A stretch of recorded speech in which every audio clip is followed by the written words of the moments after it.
Bon, c'est bien comme je l'avais prédit, à partir de maintenant, vous allez voir que les formats rattrapage vont être de plus en plus longs, vu que j'ai décidé de faire moins de vidéos, et donc forcément, il y a tout autant de films à voir quand même dans les salles. Donc ne perdons réellement, et cette phrase n'a jamais pris autant de sens, pas plus de temps, et parlons donc des films que j'ai loupés dans les salles durant ce mois de janvier 2022.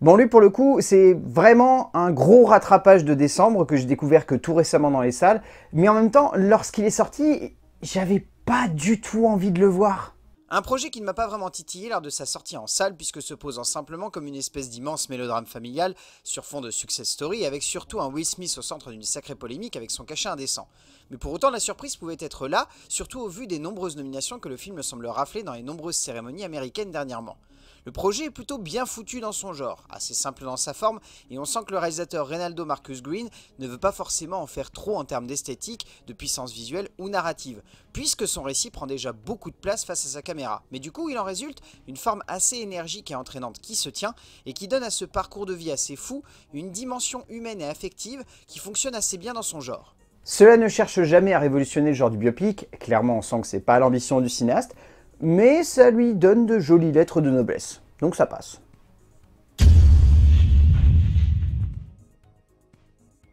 Raconter une histoire vraie sous un angle extrêmement restreint, c'est devenu, comme je le répète souvent, un modèle de création à Hollywood, mais c'est surtout devenu un moyen d'aborder un sujet précis au sein d'un contexte très réduit. Aaron Sorkin a réussi aujourd'hui à passer un cap dans sa carrière de metteur en scène pour poser ici une œuvre qui réussit à donner lieu à un parcours émouvant et touchant autour d'un homme et d'une femme et autour d'une époque. Et c'est dans cette optique si simple et si sobre qui donne lieu à un moment de 7e art haletant extrêmement fort qui ne perd quasiment jamais de son panache que l'œuvre de Sorkin prend tout son sens. Tout en évoquant à la fois un contexte politique terrifiant et qui a failli détruire le cinéma et l'art audiovisuel américain, mais en cherchant surtout à montrer un couple tenté de survivre à l'intérieur du système hollywoodien mais également à l'extérieur en tant que couple romantique, c'est dans ce geste cinématographique que le metteur en scène donne lieu à une œuvre forte, équilibrée, émotionnelle et d'une réelle élégance dramatique et cinématographique de tout son long. Sorkin prouve qu'il est devenu un très grand metteur en scène, en plus d'être un scénariste plus que doué.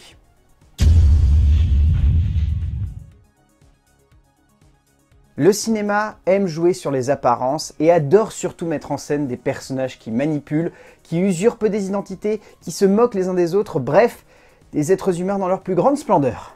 Antoine Barraud a souhaité nous embarquer dans le récit d'une femme perdue entre deux vies, entre deux manières de construire une forme de quotidien en France et en Suisse, pour un drame qui se pose comme un moment de cinéma qui se voudrait intense et qui se repose un peu trop sur pas mal de facilité et ne semble pas résonner comme la promesse que l'on aurait pu attendre d'un tel projet de cinéma. Par de nombreux aspects de composition et de construction dramatique et narrative, on sent que le metteur en scène parvient tout de même à gérer son récit et à nous transporter dans un moment de cinéma prenant et assez intense. Mais on ressent également une forme de simplicité par la construction de certains aspects d'immersion dans le récit, et si par son dernier acte le récit peut sonner tout de même comme assez lucratif, on aura tout de même l'impression que l'ensemble se tient sur trop peu de choses pour réussir à rendre le tout palpitant. Virginie Efira reste brillante, et pour moi, elle emporte avec elle une grande partie du brio du film, tant elle est vraiment resplendissante ici encore une fois.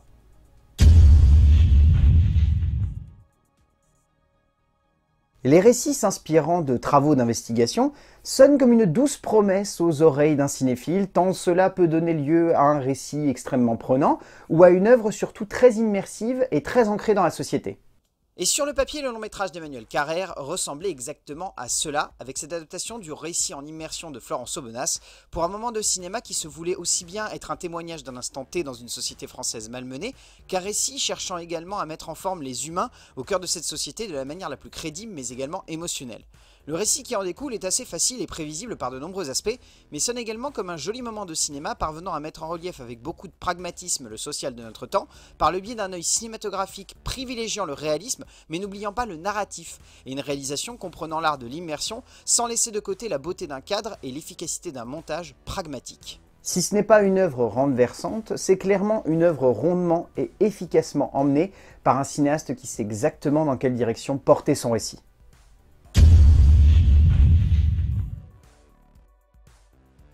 Le cinéma d'action est presque un art à part entière au sein du 7e art.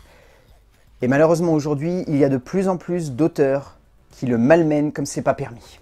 Et s'il est un grand producteur intelligent et vif d'esprit, Simon Kinberg n'en est pas moins un cinéaste assez pauvre quand il s'agit de mettre en relief une histoire, dont il est souvent le premier à avoir l'idée, mais le dernier à chercher ou rechercher et implanter une forme de relief dramatique ou simplement cinématographique, nouvellement démontrée par un moment de cinéma insipide mais surtout terriblement tragique. Tragique car il ne s'agit pas d'un bon film d'action, mais également il ne s'agit pas d'un bon film tout court. Kinberg se perdant dans une démarche visuellement complètement à côté de la plaque, porté par un casting qui cherche à bien faire, mais où un acteur ou une actrice sur deux se plante dans le ton qu'il donne à son personnage, le tout ponctué par une envie évidente de rivaliser avec de nombreux films d'espionnage, mais n'en comprenant jamais la base même, pour ne donner lieu qu'à un énième ersatz de tout ce que l'on connaît déjà dans le genre. Ce n'est pas simplement mauvais.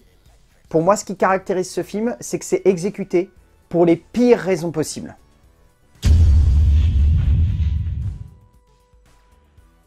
Il y a des auteurs qui cherchent pleinement à exploiter la liberté créative qu'offrent les plateformes aujourd'hui.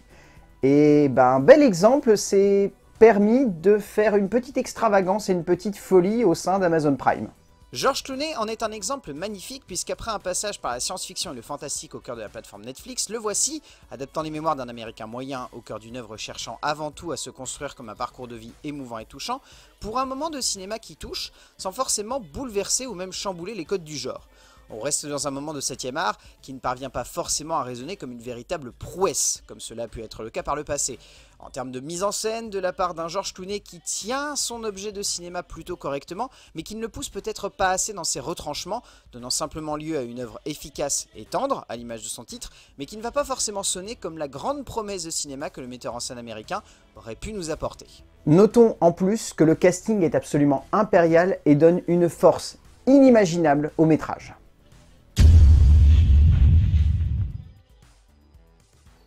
Les pièces de théâtre adaptées au cinéma peuvent clairement donner le pire, comme parfois le meilleur. Sachant qu'il s'agit de sa deuxième incursion dans ce genre d'exercice, mais de son premier drame, Fred Cavaillé avait un sacré poids sur les épaules. Surtout en sachant qu'il part d'un cinéma où il représentait une certaine promesse, et qui s'est un peu perdu au fil de son avancée dans le 7e art français pour venir aujourd'hui nous emporter dans une pièce de théâtre dans un contexte propice à une certaine réflexion sur l'identité et la société. Le métrage qui en découle est souvent dur, parfois même intense dans sa gestion de la tension et de l'émotion qui se met en place à l'écran, mais on ressent surtout une envie profonde de la part de Cavaillé de jouer avec notre regard de spectateur, construisant un récit où l'évolution des points de vue et le regard historique parfaitement maîtrisé du cinéaste permet à ce tout de ne pas sonner comme une énième adaptation d'une pièce de théâtre, mais bien comme un drame risqué, ciselé dans son énergie et maîtrisé dans sa démarche. Si ce n'est clairement pas parfait, le geste n'en est pas moins d'une extrême et d'une grande justesse.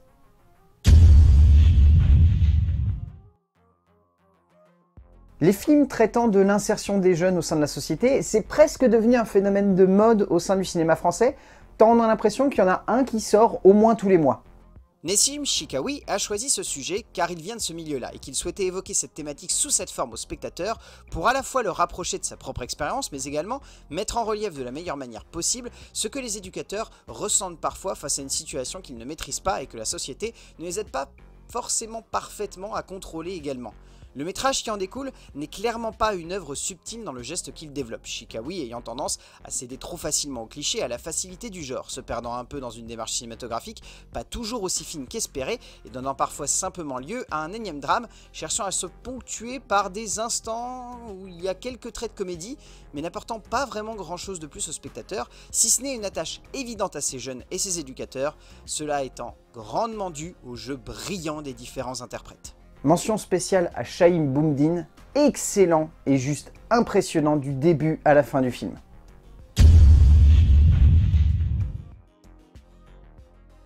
Au bout d'un moment, clairement, les sagas s'épuisent.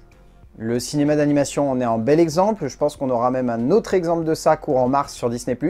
Mais là, ici, on en est au 4e film, et il faut bien avouer que le fait qu'il ne sorte pas au cinéma est clairement un signe d'alerte. La saga initiée par l'un des grands papas du cinéma d'animation de Cartoon Network semblait clairement destinée sur le papier à s'arrêter avec son 3e et plutôt sympathique volet, montrant bien tout de même les limites d'une aventure, jouant avec une certaine élégance avec les grands monstres du cinéma et de la littérature, mais ne parvenant clairement pas plus que ça à être à la hauteur de la promesse de base du premier métrage. Entre les mains de Drymon et Kluska, le projet ne réussit qu'à être une nouvelle tentative de relance d'un projet qui ne marche pas forcément très bien, qui reste sympathique par de nombreux aspects, notamment un jeu de comédie qui fonctionne assez bien et qui reste entraînant, mais clairement dans son genre, ce quatrième film de la franchise est clairement le moins intéressant, ne propose rien de réellement prenant ou neuf et sonne plus comme une redite complète des précédents films dans ses nombreuses thématiques. Mais l'idée reste sympa, donc je pense que le film est vraiment à réserver pour les fans de Tartakovsky. C'est tout, parce que je pense que les autres vont pas du tout être touchés par le métrage.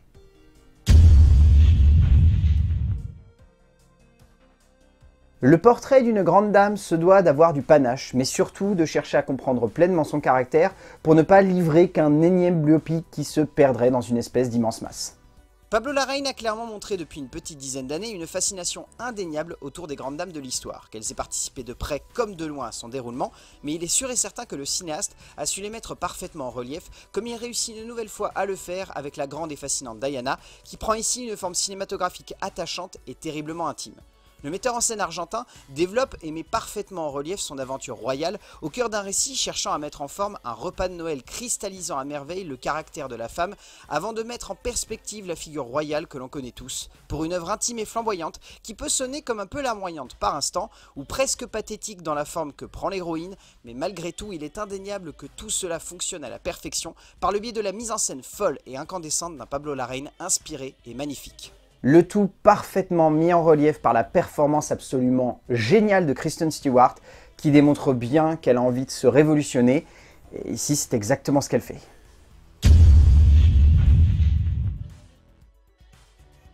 Baser un film sur la surprise d'un pari technique est un bon moyen de faire en sorte que le spectateur adhère totalement à son projet. Et sur le papier, c'est exactement ce que Philippe Barantini a voulu mettre en forme avec ce chef de cuisine et ses seconds et commis au cœur d'une soirée pas comme les autres, développée par un metteur en scène qui a voulu rendre cela le plus intense possible par le biais d'une forme et d'un fond immersif, notamment avec cette audace folle mais maîtrisée de vouloir donner lieu à un plan séquence tout simplement renversant de maîtrise. Mais comme souvent, cette virtuosité graphique se fait au détriment d'un récit pas toujours aussi fort que ce que l'on aurait pu attendre, sonnant clairement comme l'extension d'un projet de court-métrage, d'où vient l'idée de ce film d'ailleurs, pour un moment de cinéma qui fonctionne tout de même extrêmement bien, mais dont on retient surtout une véritable prouesse graphique et cinématographique, mais où l'on oubliera rapidement l'expérience narrative un poil trop faible pour réussir à être aussi imposante que la forme de ce métrage. Mais Stephen Graham est tellement immense que rien que pour son interprétation, le film vaut clairement le coup d'œil.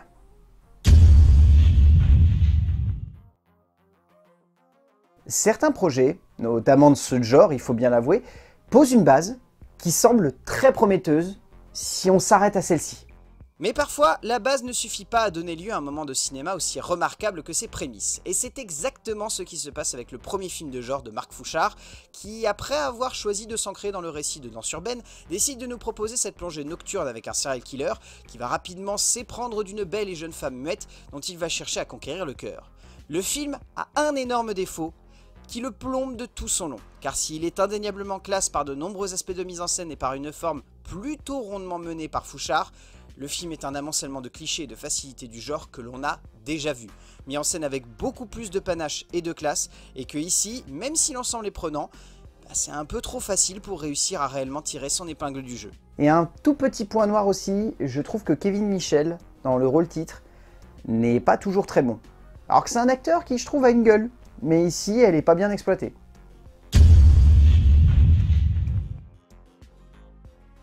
Les fresques romantiques et comiques, c'est pas vraiment ma came.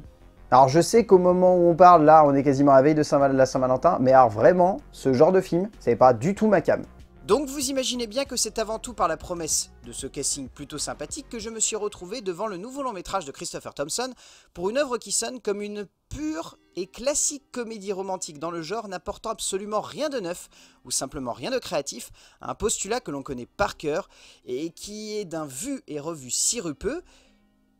mais que l'on aime bien, bizarrement.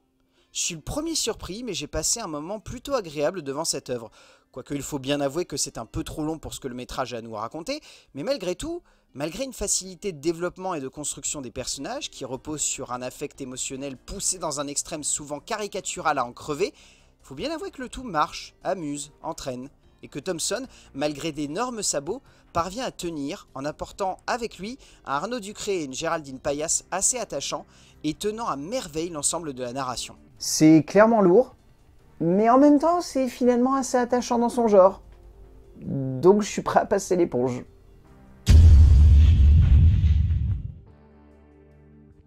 S'il y a eu La Panthère des Neiges en décembre, et ben clairement ce film semblait vouloir être dans la même veine et avait une autre optique de création cinématographique clairement sur le papier. Laurent Guesselin nous offre un magnifique voyage dans le Jura pour un moment de cinéma qui aurait pu sonner comme très classique, comme très simple et comme peut-être un peu trop enfantin, mais qui réussit à parvenir dans un geste cinématographique très intime et très juste à donner lieu à une œuvre qui marche extrêmement bien et qui surtout parvient à cerner son personnage avec une grande élégance. Guesselin, par l'intimité de son concept, par la justesse de sa forme, par l'émotion qui se dégage de son portrait, par la finesse avec laquelle il filme cet animal rare qu'il cherche à défendre, il est évident que le metteur en scène cherche à jouer avec nous, mais surtout à apporter à ce portrait d'une extrême finesse qui cerne notre époque et qui réussit à nous emporter sur son passage, une générosité de cinéma qui émeut avec forme et avec force. C'est un grand et beau documentaire qui, je trouve, est beaucoup plus touchant que l'escapade de Munier et de Tesson.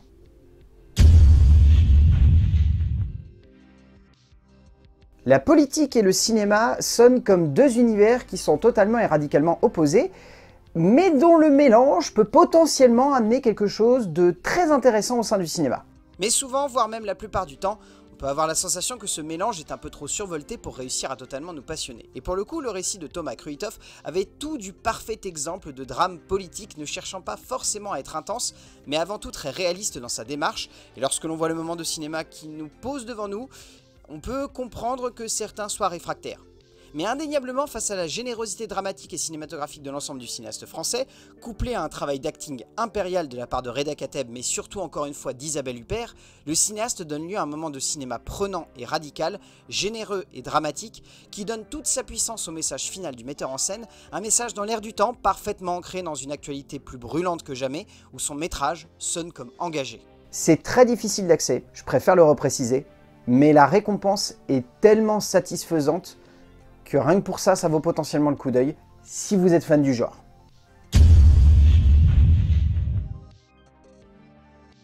Ancrer un récit, aussi beau soit-il, dans une narration beaucoup trop simple, peut devenir un vrai handicap, et littéralement ça peut plomber un film. Mike Mills a toujours aimé les défis narratifs, posant souvent ses œuvres dans des contextes propices au questionnement profond de ses personnages sur leur existence et sur leur besoin de cerner ce qui les maintient sur cette terre. Et pour le coup, le sujet ici présent, la reconnexion d'un oncle et de son neveu, sonnait comme la promesse d'un moment de cinéma purement et simplement magique pour le cinéaste. Soyons honnêtes tout de même, on sent que le metteur en scène a peut-être un peu trop tendance à se reposer sur ses acquis et que pour le coup, son œuvre est un poil trop sommaire dans son genre, mais au-delà de cela, on ressent une vraie immersion dans cette aventure aussi simple que finalement très universelle, fonctionnant avant tout par un travail de sobriété qui, couplé à un rythme assez juste du cinéaste, donne lieu à un moment de cinéma prenant et émouvant qui marque par sa sensibilité et son efficacité cinématographique. Qui plus est, si Joaquin Phoenix est bon, ça il n'avait pas besoin de le prouver, c'est surtout Gaby Hoffmann qui, je trouve, est exceptionnel du début à la fin du film et est juste brillant et plein d'énergie.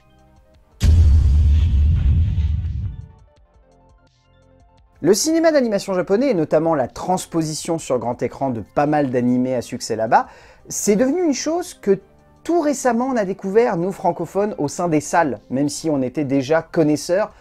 mais plutôt chez soi malheureusement. Avec ce troisième film de la franchise qui sort aujourd'hui au cinéma et qui est le premier à sortir dans nos salles de la franchise, Kenji Nagasaki a beaucoup à faire pour réaliser le même succès que les mêmes productions ont réalisé dernièrement en France, comme par exemple Demon Slayer, mais pour le coup, ce film semblait être une jolie promesse pour tous les spectateurs fans de l'anime mais également ceux désireux de le découvrir sur grand écran. Pour un non-initié comme moi, le plaisir fut immense, tant l'œuvre qui se met en place devant nous est d'une clarté et d'une logique indéniable, portant une forme et une intensité cinématographique et dramatique à toute épreuve, emportée par une animation qui va à 200 à l'heure pour une œuvre fascinante en un sens, pas toujours aussi parfaite que ce que l'on pourrait croire, mais qui porte en son sein une forme et une logique cinématographique et dramatique indéniables qui emporte le tout vers un sommet d'action rare durant ces 30 dernières minutes. Qui m'a beaucoup rappelé d'ailleurs le final de Super Broly pour les connaisseurs, donc accrochez-vous, je pense que ça va secouer.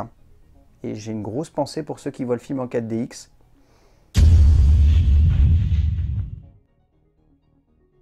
Faire une comédie à base d'humanisme, c'est très compliqué pour un auteur. Parce que rapidement, il peut tomber dans le mielleux et le niaiseux, et ça peut vite devenir ridicule.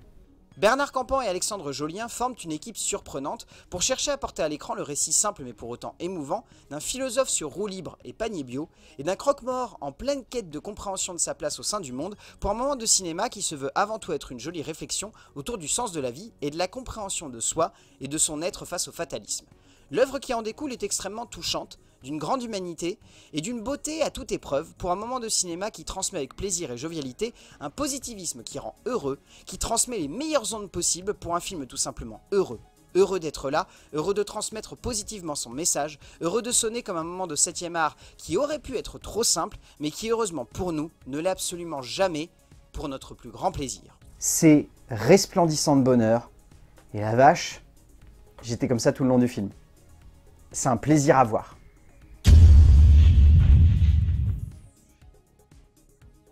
Les films qui abordent des sujets simples peuvent être complètement différents sur deux aspects. Ça peut être soit hyper entraînant et réellement sympathique, soit cliché, et là on tombe dans quelque chose de pas du tout passionnant.